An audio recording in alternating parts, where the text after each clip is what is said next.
The vice president of a country already acting as co-president is now in command of the military, a role usually held solely by the head of state.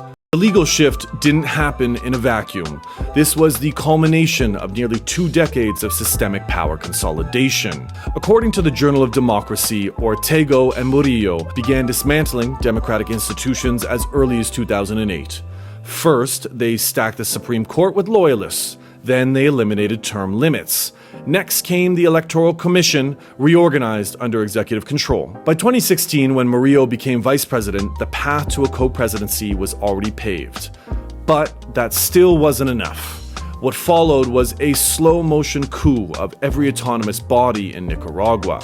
Media outlets critical of the regime were shut down or bought out. According to Democracy Now!, over 30 independent radio stations were closed in 2019 alone. Universities faced budget cuts if they refused to endorse Sandinista history. Professors were fired for ideologic inconsistencies. And perhaps most critically, military and police forces were brought directly under the influence of the First Family.